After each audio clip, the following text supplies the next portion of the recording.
So are we gonna, Sean, are you gonna go to the viewing on Fisherman's Beach? We're good? Where you can Isn't that so Okay. cool? float in, Excuse me. Okay. So cool. Welcome to the July 9th Select Board meeting. Before we start, we have two Swampscott citizens. We're going to come down and lead us in the pledge. And if you wouldn't mind, would you tell us your names? My name is Connor Maloney. Did you say Connor Maloney? Yeah. And who did you bring with you tonight, Connor Maloney? Caitlin Maloney. Caitlin Maloney? And I take it you two are related? Yeah. Oh, good, good. So thank you for coming down, and we hope that when you become 18, you'll vote and come to more select board meetings, but you want everyone to stand for the pledge? Mm-hmm. Okay, we'll or do maybe when you're 16. Want to start? I pledge allegiance to the flag of the United States of America and to the republic for which it stands, one nation, under God, indivisible, with liberty and justice for all. Thank you. Good job. Nice job. Okay, so I just want to add this meeting is being recorded, and we'll start off with public comment. Does anyone have any public comment? Oh, we've got Maura raised her hand first. We'll start with Maura. Maura Lau, please.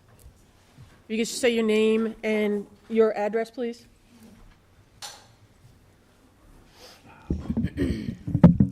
Mara Lau, Outlook Road. Close enough, right? Thank you for hearing me tonight. I just want to mention a few quick things that have been on my mind. So the idea of the community center that was raised at town meeting sounds like a fantastic idea, and will hopefully house all of the things that we need for our citizens, that will kind of support our kids all the way for our seniors. It's needed, and I think we've all known that it's been needed for some time. I do think that, I wish we had thought about this a few years ago for obvious reasons, but I am glad to see that there is a conversation about it. I do want to put out there that I really hope that there'll be a much more intentional direction about including community in the thinking about how it happens, where it happens, how it happens, because as I've been saying for well over a year now, that has been lacking in other areas of town that, and I'm here to just continually remind you of that. So I just also want to mention that it was a little disappointing that Hadley didn't seem to get, a kind of a closing party, which would have been a little bit, pleasant to see. It so will. Maybe that's still on the radar, but It's in the works. okay, great. I'm glad to hear that. Thank you, Katie. Appreciate that. Because I think after 113 years of educating students, it certainly deserves a closing party. That's kind of it for tonight, and I just want to also mention that, it has been stated about public comment, and public comment is not easy to get up here and do, as I have stated many other times, but in the spirit of the fact that we are a town, not a city, and this is the way municipal government works. I want a continued reminder and spirit of that here, so that if anybody has anything to add to my public comment or questions for me, Sean, you're welcome to give my information out to anybody who wants it. All right, Maura. I have had people knock on my door after my public comment, and I am happy for that too. So, thank you very much. Appreciate being here. Thank you, Maura.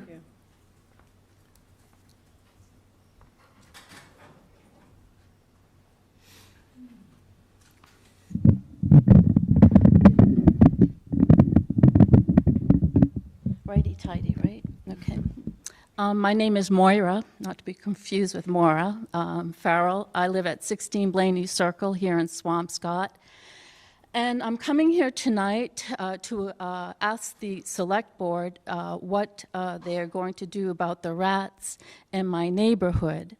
I had gone down to the Board of Health the beginning of June to show and explain that I am now seeing 4 to 5, 6 rats a day in my yard while I sit in the garden, daytime, not evening.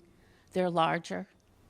I also showed him examples of a week's worth of photographing the dockside dumpster that is in front of my porch. And they rarely close the doors to the dumpsters, particularly the side door to the dumpsters. Frequently, the top drawers are not closed. But certainly, I think that this non-closure of a dumpster door is attributing to the many rats in my neighborhood. I did go to the Board of Health, and he said that he would talk to the dockside about this problem. And I continued to take the photographs for 30 days, and I have 27 photographs of the dumpster doors being opened. And I'm here to ask, first of all, what is the ramifications of a business that is not closing dumpster doors? And secondly, what is the Select Board going to do about the infestation of rats in our neighborhood?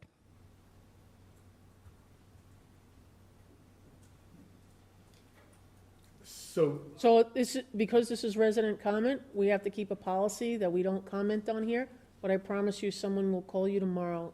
I will call you myself tomorrow, and then Sean is going to call you. We are going to deal with this starting tomorrow morning. Maura, I will reach out and after I speak to the health director, we will. Would you like to see the photographs? I would. Is there any chance you could email them to me? I'll write my email down for you. I have your email. Okay. Yeah. Send those to me, and I will make sure that we're down there tomorrow to address this. And just in conclusion, there has been work done at the restaurant at 1 in the morning, an HVAC system, albeit not as loud as the cleaning of the vents, but it was after 1 o'clock, and I'm hearing sawzalls or sanders or doors slamming. Again, not a good neighbor. That was indicated at the beginning of efforts, and actually on the contrary. Thank you.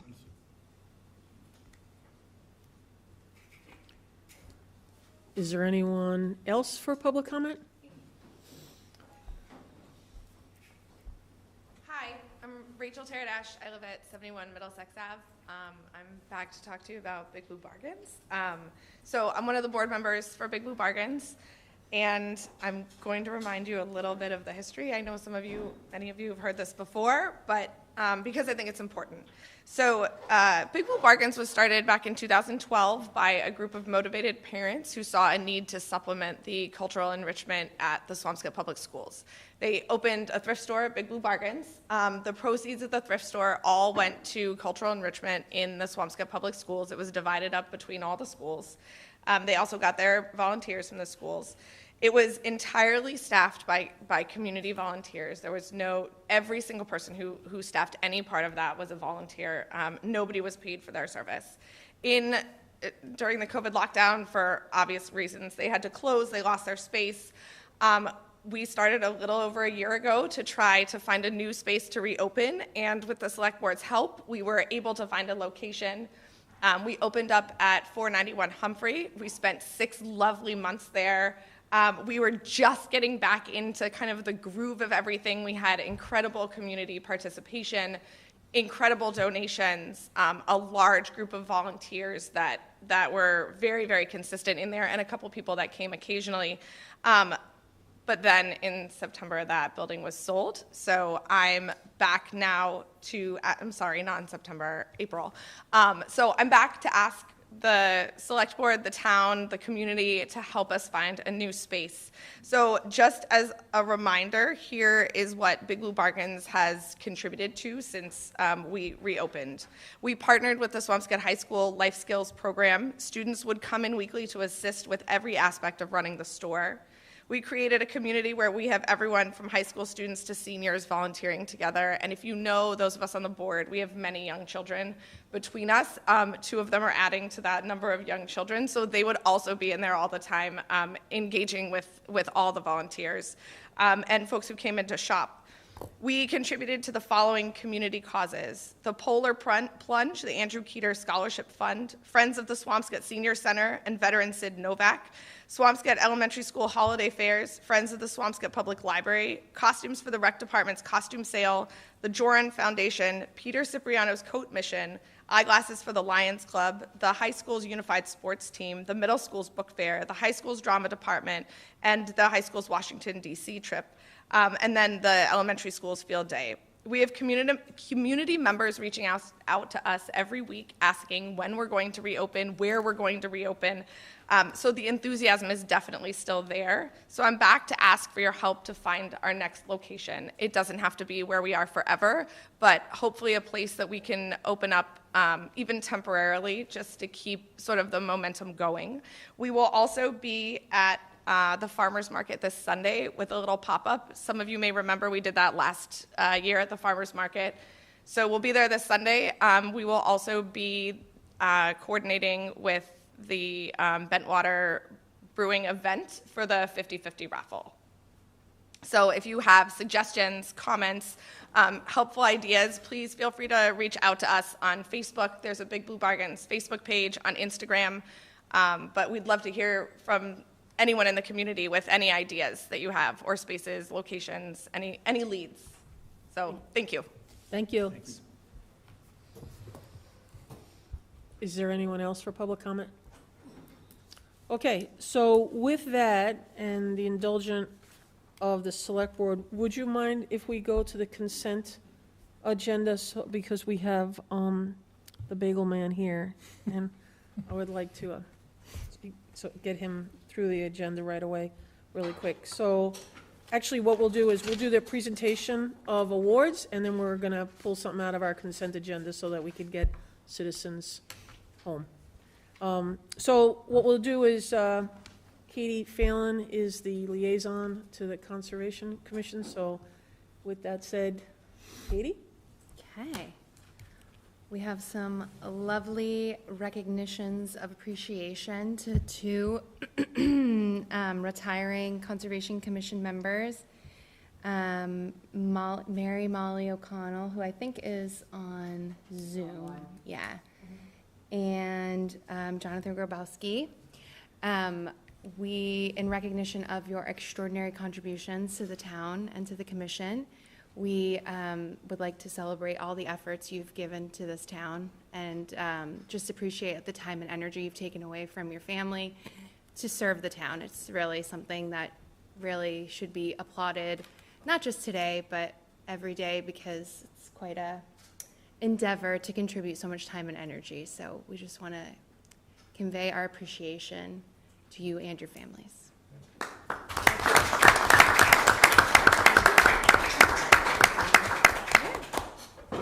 All right, I have to. You want to come up?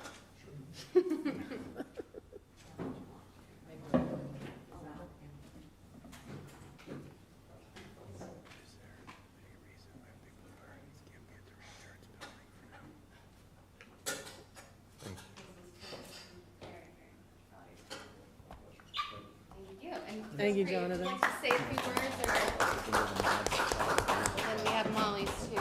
I'll just quickly say it's been a pleasure serving alongside, and Tony and the whole Concom over the last 6 years. And I don't know that I deserve this, but it's been a lot of fun, and I especially have enjoyed getting to do the site visits and kind of see Swampscott, and hopefully push towards a better, sustainable environment. Thank you. Thank you, Jonathan.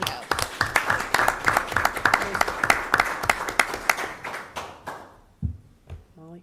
Molly, would you like to say anything? No pressure. Oh, she has her hand up. She does.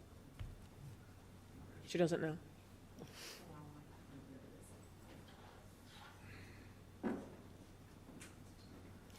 Molly, you should be able to speak.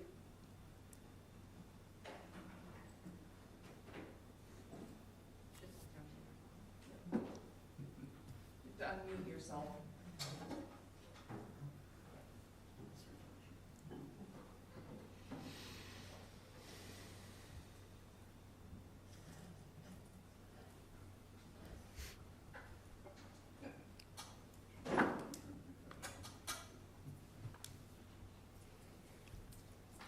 Well, does it look like Molly?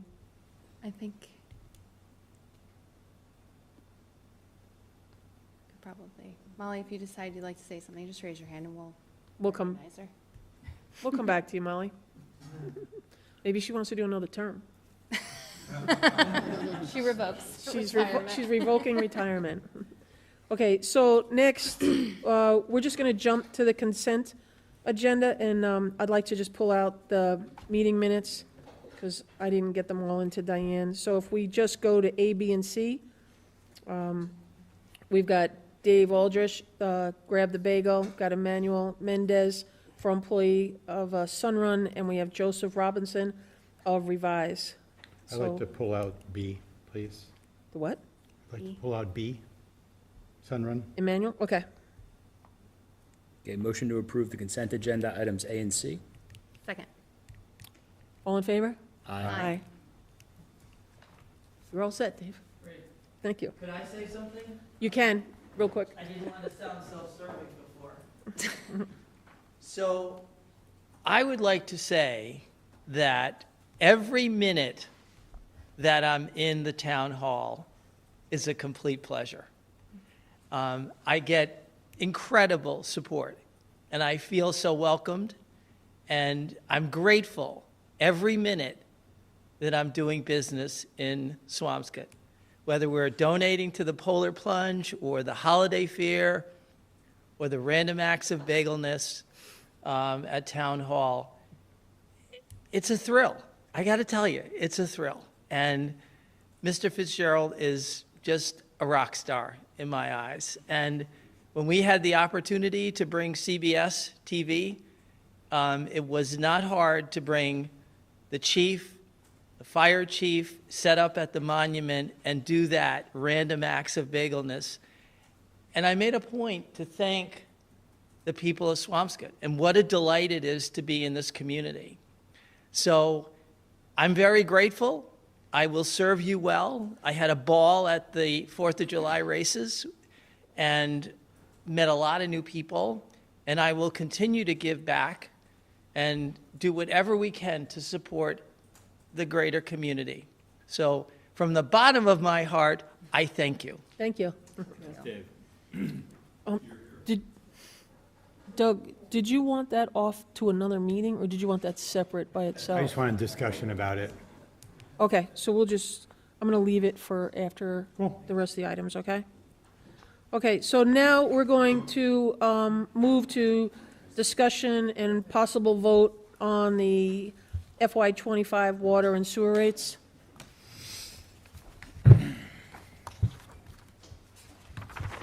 Amy, do you, or Sean, who wants to do that from Town Hall? After the last select board meeting, Patrick and I met with the Water and Sewer Commission to go over the presentation and all the numbers. They were in support of the options that we gave the board. And they're also having a meeting later tonight, I believe it's at 7:30, just to fill in the rest of the committee on the discussion. Okay, so this is the second time that we're looking at this. Does anybody have any questions? No? Are you hoping we'll vote, though, if they haven't fully opined? Well, so they created a subcommittee of the whole committee just to discuss the rates. Okay, So we met with the subcommittee. okay. So they're just filling in the rest of their committee. They're not taking a vote. So have they made Okay. a recommendation, Amy? They were fine with either option, so they didn't feel like there was a huge difference between the two options to really stake a claim on one of them. we did discuss a lot of how we're going to proceed going forward with all the projects that have to happen. So that's going to be an ongoing discussion with us and that committee. And we talked about last time that Finance Committee doesn't have to weigh in on this. Is that Correct. Correct. So I think the discussion really is, you know, what options do members of the select board favor? I mean, I favor the less expensive to the taxpayer option myself, but I agree. okay. So is there any other discussion on this? And I mean, just, you know, to say a word more about that is that we're taking a big chunk. We're making up, you know, on the sewer rates for the fact that these haven't been raised over time. You know, we need to be within a range, you know, we don't have a big, there's a little bit about dancing on Earnings need to be replenished. Right. Yeah, but we don't necessarily have to do everything all at once. It seems like you all are recommending that the minimum we can do is what you have here for option 2. So that's what I'd prefer to do. I wish we could spread it a little bit more over a couple of years, but if these are the choices, that's my choice. But we are gonna spread it over a couple of years. Well, We're that just- too, we're just gonna yes. Spread it. Yes. Right. We gotta play catch up a little bit, and then we're gonna be, you know, spreading it out over the next, Many you years. know. Right, and this is the second time we're discussing this. This isn't the first time in front of us. So can I have a, Yeah, I'm happy to make a motion. Well, can I just say one thing too? I just want to highlight what David just said, because it's important that we're not portraying to the general public that this is like a spike and then we're going to plateau again. That's not the strategy. So the strategy is, yes, there's a spike because we have to replenish earnings that we utilized. And then because of our deficit of the past 10 years, maybe, 15 even, we have to be 50 on the decades. incline for the foreseeable future. Yeah. So I just want to really manage expectations of the public. Yep. All right. I will motion option 2. I move to establish water and sewer rates as follows. Tier 1, consumption rate, water, $8.18, sewer, $7.14, base rate water, $13.25, base rate sewer, $20. Tier 2, consumption rate water, $8.47, sewer, $8.07, base rate water, $14.35, base rate sewer, $21.53. Tier 3, consumption rate water, $8.71, sewer, $8.94, base rate water, $14.35, and base rate sewer, $21.53. Second? all in favor? Aye. Aye. Okay, moving forward. We will go to discussion and possible vote on FY '24 year-end appropriations and transfers. These are, it's generally considered the end of the year shuffle, as we've discussed in the quarterly reports over the last year. We've had to take measures throughout the year to freeze the budget. Director of Finance Administration, Treasurer Patrick Floody they've worked closely with department heads. We have a number of end-of-year transfers as we've had in previous years. We always have shuffles, but primarily, you know, we see significant transfers for legal and insurance. We have had a number of real estate transactions, but also some, legal issues that have required an additional appropriation. We have significant personnel expenses, both with public safety departments. Some of these are due to issues that we really have no control over, and some have to do with issues associated with public safety and standards of staffing that are just expensive. Some of them are related to overtime with vacancies, and that has chronically been an issue as we get to the end of the year. I do think both our police chief and fire chief have taken extraordinary efforts to try to control some of these costs over the last year. There's certainly work to do, but the request is to support a end-of-year transfer of $731 or seven, 753. 31,586. This transfer ultimately will balance I have something the higher. budget and support end of year within budget. So we're not asking for additional appropriation, we're just asking to shuffle some funds to allow us to balance the budget. Can you just underline that for folks? I mean, we talked about challenges and kind of meeting budget. This was tighter than usual, but you all felt like you could actually land the plane. That's right. So it sounds like we landed the plane for the end of the, I don't think that we've really mentioned that publicly. Yeah, it's a good analogy. I think, you know, the conversations are really difficult to bring everybody in on budget. Really, Amy and Patrick and our department heads have really pressed. We froze budgets. I met with a number of department heads that were really looking to spend their department budgets, but we had to hold on to these dollars to balance the budget. The last place we want to be is going back to town meeting, asking folks to come up with additional appropriations for things that frankly they expect us to control. That said, you know, we have gone out, we've renegotiated our insurance contract at savings to the town. We've gone out and we've looked at a number of other contracts to try to help control some costs. There's work to do, as there is always. Over the last few years, though, if you look at Swampscott's budget growth, you will see some of the most conservative budgeting around. And I think, you know, these interdepartmental transfers reflect the ongoing effort every month to kind of look at where we are and how we're going to project to the end of the fiscal year. This is budget discipline. Obviously, we'd love to, you know, never have to transfer a nickel in a budget, but we have a, you know, a big budget, and we are going to have, you know, unexpected issues that affect us, and, you know, we're fortunate. You know, snow and ice this year, as in the last couple of years, have helped us cushion some of the, you know, budget numbers, and certainly we've been able to tighten up a number of expenses. With that, Amy, anything else that you wanted to share, or anything you wanted to share, Patrick, on? I did just want to say that this is very standard. I don't know of any community that doesn't either amend their fiscal year budget at town meeting or utilize the year-end appropriation transfer. This is just usually a cleaner way to do it because we have more time to get this done versus had we tried to do it in May. And this really allows us a little more flexibility to ensure that the departments that needed to spend money on stuff could still do it while still ensuring that we were going to end the year in the black. So I just have 2 questions about the funding sources that we shuffled from. They're tiny, but they're deserving. So I just wondered that veterans assistance and the library expenses, the $6,000 from the library.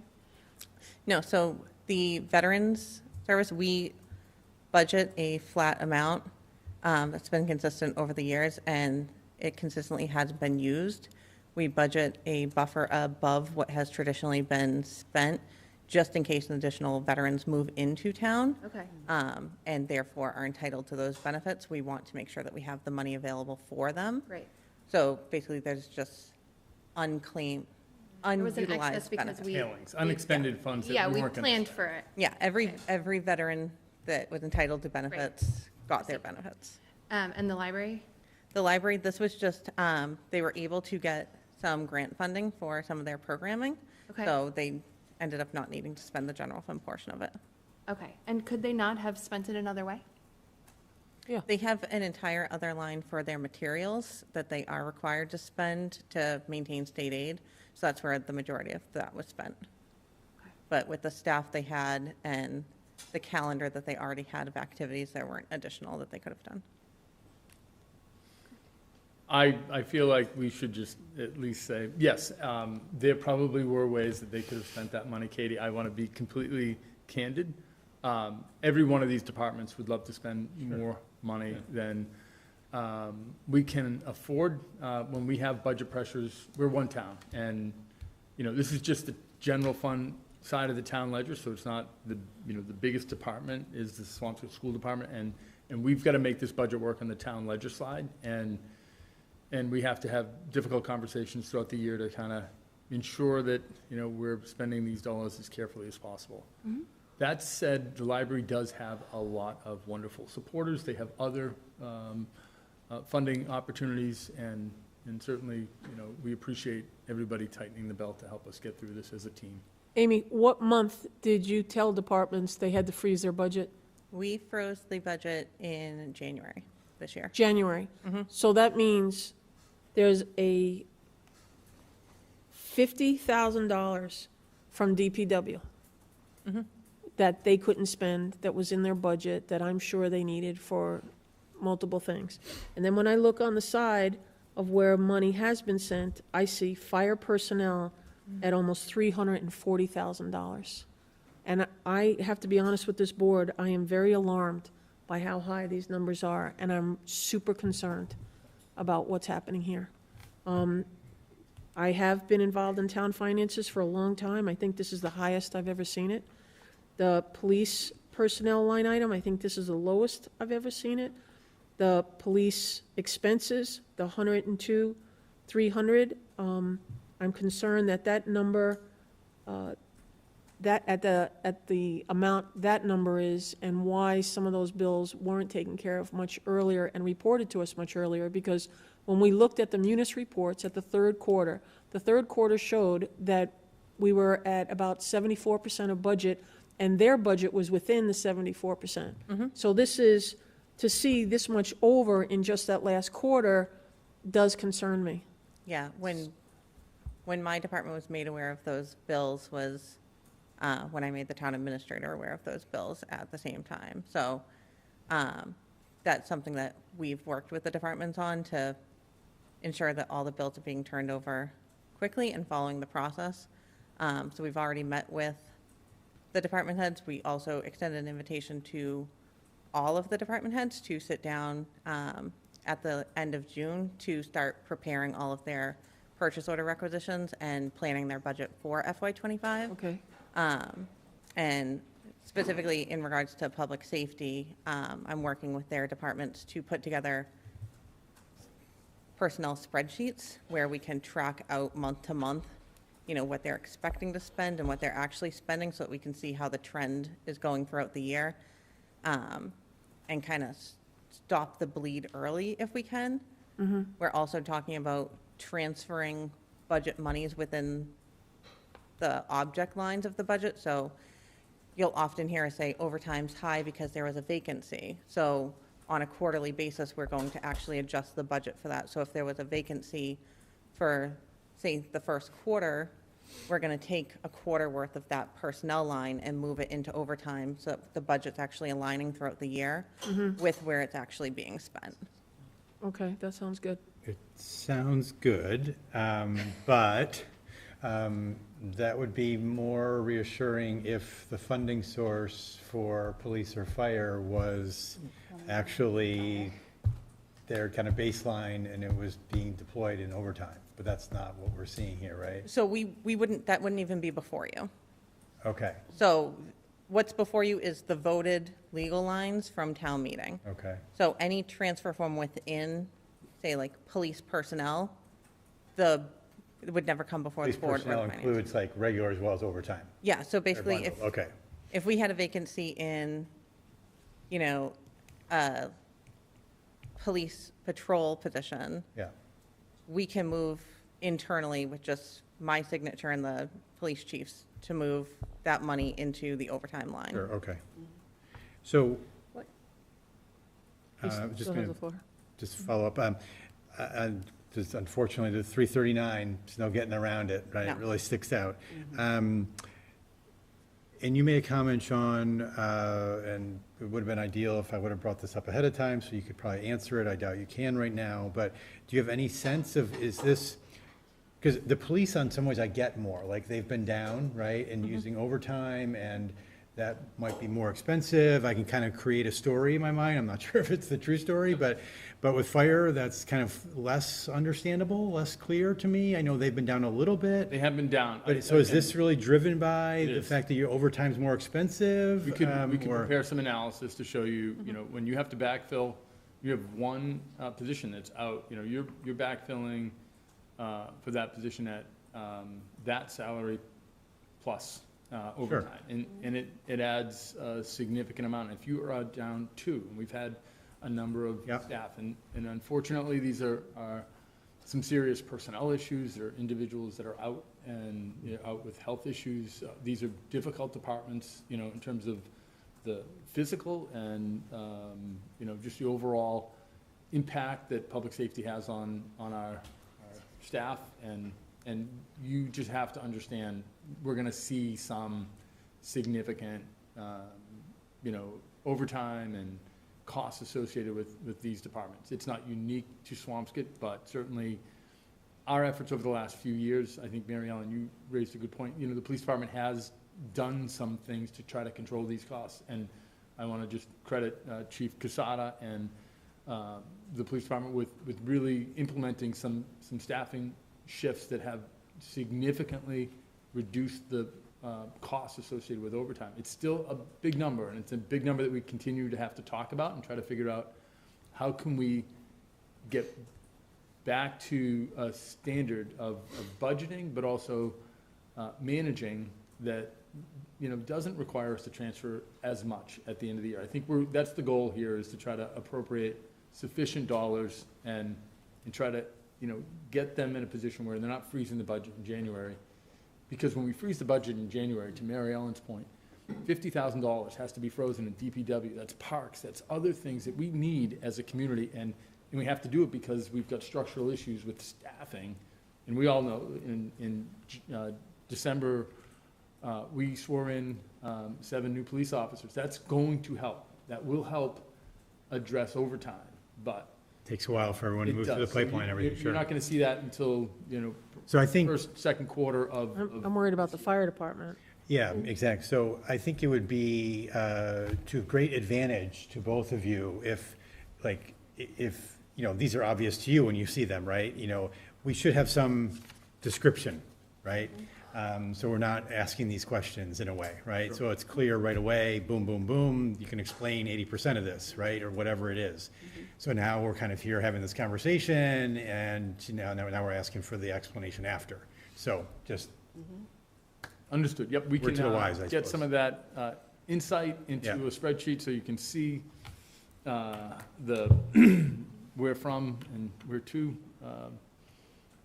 for these numbers. I think going forward, I mean, we do the quarterlies. Yeah. So we'll continue to do the quarterlies, but going forward, after you reconcile the bank statements, if you could start sending out the monthly munis reports to Yeah. select board members, not that we're necessarily going to discuss it in public, but at least the information is there, and people will have a better idea.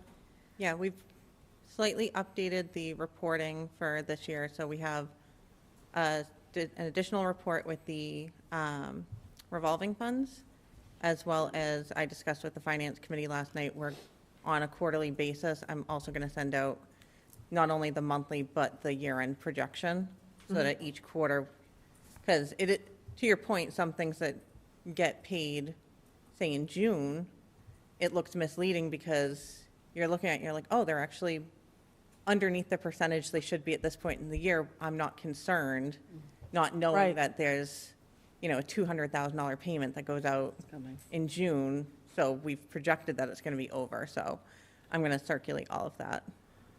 Yeah, if you could identify what those separate payments are, because I think they're different for police and different for the Yes. fire union, right? Yes, they are. Okay. I have a question, if that's okay. Yes.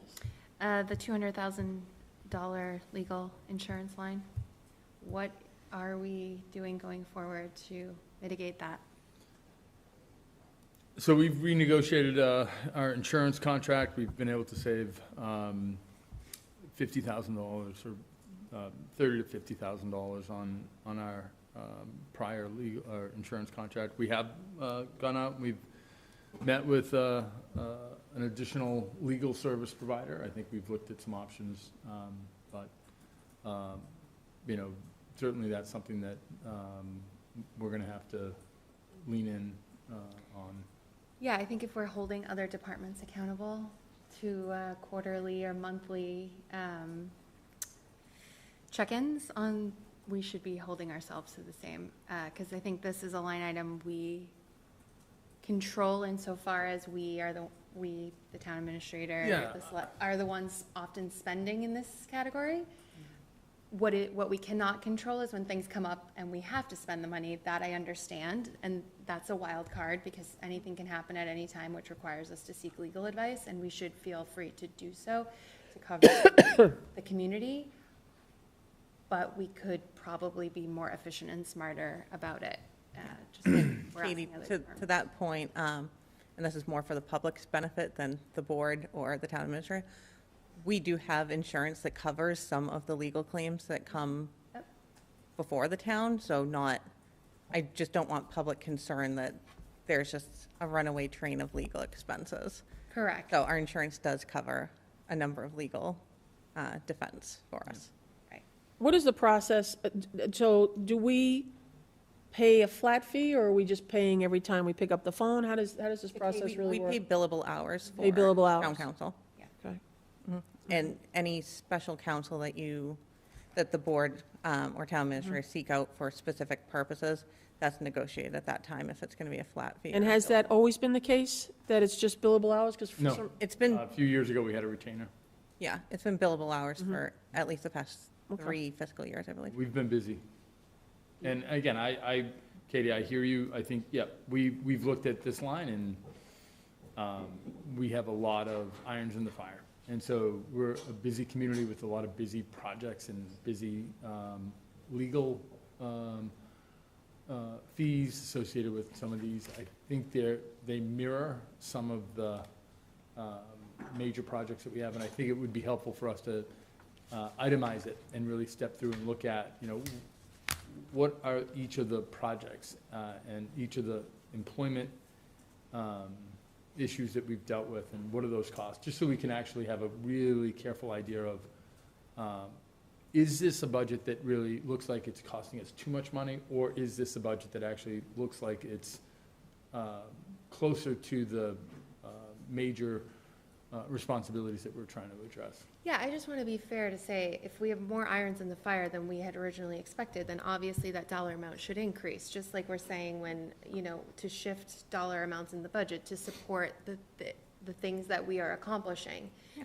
But most of the irons we know are in the fire, and we sort of have a cost idea of those irons. Though I want to make sure, to Doug's point, some of the data we don't have is, okay, so what did we project? Why are we off by $200,000? Is it something we could have projected? How do we project for that going forward? If we couldn't have, okay, fine, then we understand that. But just to be a little bit more detailed about it. Katie, it's a really good point. We will come back with some analysis on some of these major numbers so that you have more insight into what discretionary choices could we make this year to help actually address some of these exceedances. And if there's some choices that we can make, certainly we should all kind of highlight that and do our best to make them. In the, under legal, for any issues that had to do with the school or the building of the school, is that coming out of the town side, or is that coming out of the school building side? That's coming out of the capital project for the. It's coming out of what? Anything for the new elementary school? Yeah. Was coming out of the capital project for the elementary school. All those costs are contained. So that's not part of this. So any legal costs surrounded with the new elementary school are not in this? No. Whoa. Okay. Right, but the hotel is, the Yeah, we're vets acquiring are, properties, you know, yeah. I so- mean, Yeah, and 100%. Okay. yeah, I think that's the point, guy, that when we are adding these projects on, the budget should reflect the size of the projects we're adding on and what we think they're gonna cost from a legal perspective, because it's not fair at the end of the year to say, we're over by $200,000. Well, okay, maybe we added 5 things on top of what we expected, or maybe we didn't. That's the information we're just missing. Or maybe the projects were a little more complex Sure. and yeah. nuanced than originally anticipated when we budgeted. Okay, do we have any Find more, the word. any more questions? I do also want to relate to the board that the finance committee did approve this last night. Correct. Did they have as many good questions as we do? They had different questions. Not as good. Do we have any more questions? So can I get a motion to accept the 2024 general fund year-end appropriation transfers? In the amount of $731,586, so moved. Second, Second? by Doug. All in favor? Aye. Aye. Thank you, it's approved. Thank you. Thank you. Okay, so now we will move to the discussion and possible vote on the community power rates. Yes. I have some notes that do not seem to want to share themselves with me on my phone or on my computer. Will you pass that to Doug? Uh-oh. Yeah. You got the notes for me? You want this? Thank you. Okay. So, with, so, just a little bit of background for the public. We've discussed this before. We have a community power agreement that aggregates our purchase of electricity for the town. I actually tried to figure out who was the brainchild of this way back when. I haven't been able to actually figure that out. Is it Peter Kane? Was it Pete Kane? Pete Kane was involved, yep. Yeah? Yeah. Okay. Whoever it was really prescient because in total, this type of agreement that people are able to choose a different electricity rate rather than just the standard national grid rate, right? And on top of that, by aggregating, we're also kind of getting cleaner, greener power. So people here in Swampscott alone, since 2016, have saved $7.7 million because of this aggregation. So we are right now coming to the end of a 3-year agreement that we very smartly, not this we, but the collective we engaged in 3 years ago and decided to do a 3-year agreement. And because of that, as people probably are aware, you know, with the Ukraine war and all sorts of other things that happen in the global energy markets, we got in at a price that was really nice 3 years ago, and prices really took off over the last few years, and people were locked in at a much lower rate. Well, prices have come down quite a bit, but they haven't come all the way back down to where we started. So the way this works is that our partners at Peregrine, they go out and solicit bids from all sorts of different energy aggregators. It has to happen kind of in a snapshot. They went out and did that, got the bids this morning. Sean and I, as designated by the board, got those bids at noon. We reviewed them with them. And the bottom line is that prices are higher than they were before, because it was quite low at that point. But they are still in the new price for national grid going forward, and they only do their prices in 6-month increments. So we're still talking about a 3-year contract. They do their prices in 6-month increments for July to January or whatever it is. They're going to be at 16.055 cents per kilowatt. Okay. With our approach for people who choose to do green power here with kind of the basic green power, which doesn't mean all of the green power comes from local sources. There's 2 different levels, right? One is, green power, but a lot of it Could come from wind farms in Texas or whatever.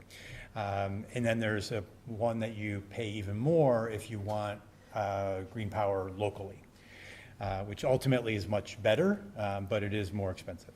So just to get the kind of the price for that kind of basic tier of green power is 14.837 cents per kilowatt. So even by, and in order to get that green power, you have to, there's a base rate that the energy companies bid, and then you can add on different levels of kind of localized green power, even in the one that's not all local. And in the past, we were buying 15% local, but 85% could be from wherever.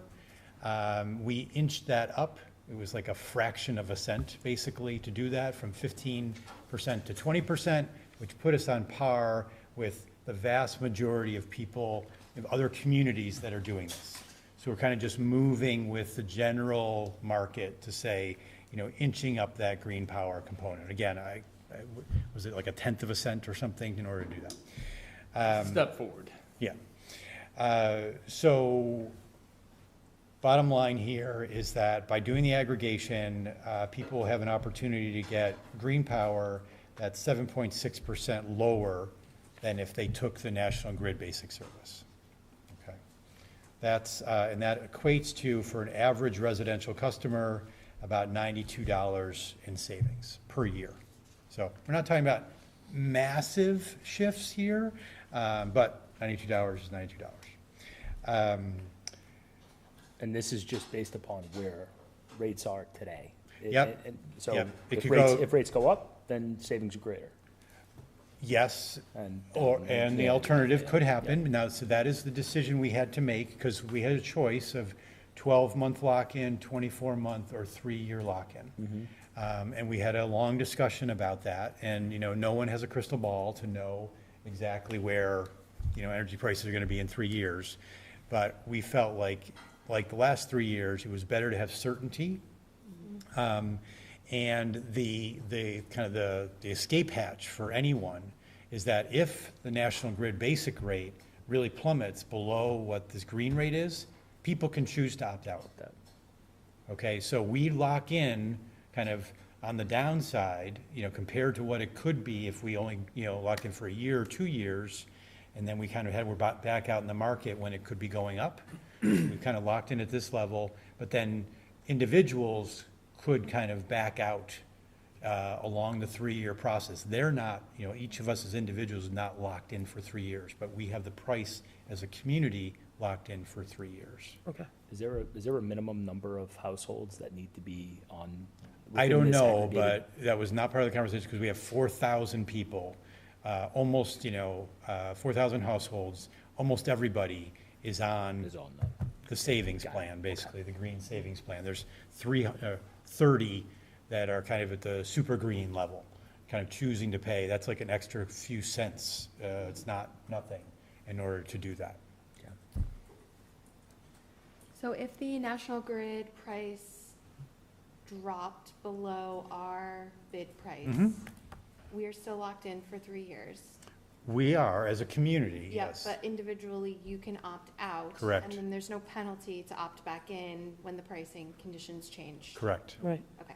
Yep.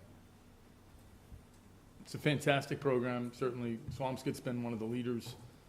With this option, we're going to match the city of Salem's level of investment in renewables. I think, you know, when we think about our Renewable Energy Committee's recommendation and some of the things that we've been supporting from a public policy position, this gives us a chance to really step forward, make continued investments, and we're catching it on an upswing in the market. So it's important to understand, like, the costs associated with electricity are projected to go up. We're in the middle of a heat wave nationally.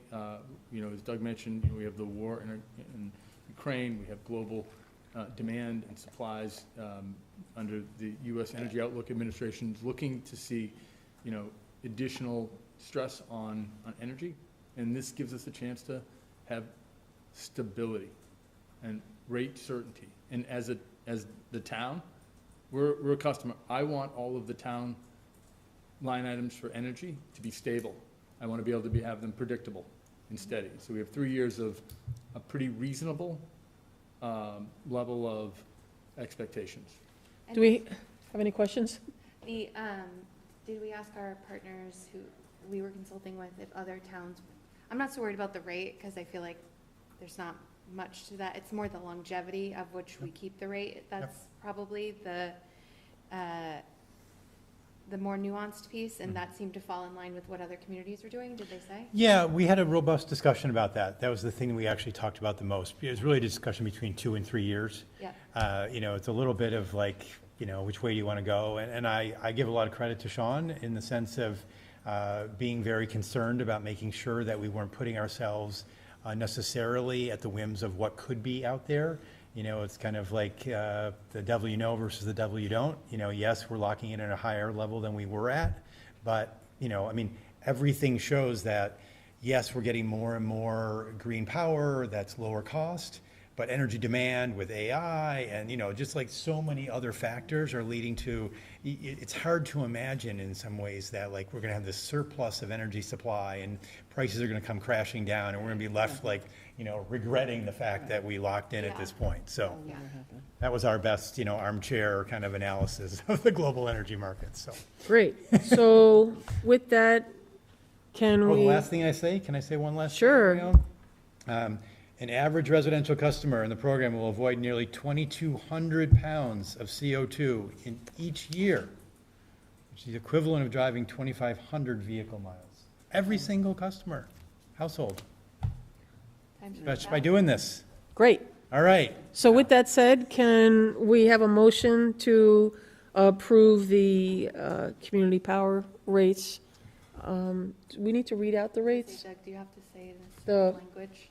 Yeah, is there I any don't have any special motion language? Is there per a special se. motion that we have to Just read? follow the recommendation of Select Board Member Thompson and support a, Yeah, I move to Rate, hold on. fully adopt and approve of the rates that we've already approved of $14. 14.837 cents per kilowatt hour for the Basic green. basic green option, and the commensurate price, which I actually don't even have in front of me, for the super green option as part of the community aggregation program. Can I- All in favor? Aye. Aye. So moved. These rates go into effect in November. November. So All right, great. you won't see these immediately, but they're on the way. So I did want to be finished by now, but we're going to have two more. We're going to go back to Emmanuel Mendez, employee of SUNRUN Solar. Yeah. Doug?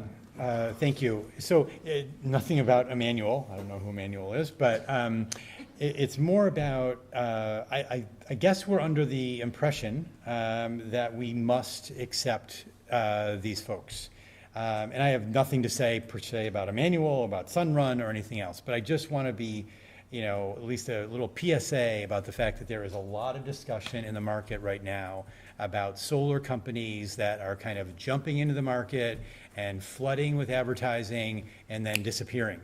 And people are left with either a contract that never happened or solar that got put on that never can't be serviced and all that stuff. So this is becoming a very significant issue, like the people that are out there trying to sell you on like lower electricity rates, which then, you know, will like, instead of being part of the community aggregation, there are a lot of people out there trying to sell you on low rates and then they like fly up, you know, in 6 months, right?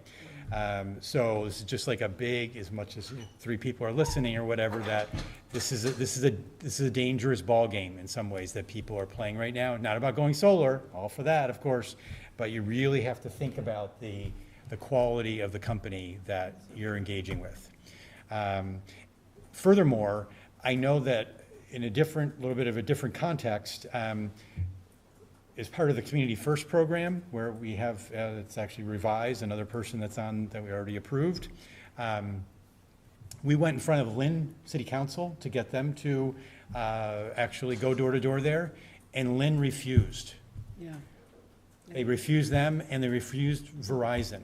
So I would like us to, are we 100% sure that we absolutely have to approve every single one of these. Because either we're wrong or Lynn is wrong at this point.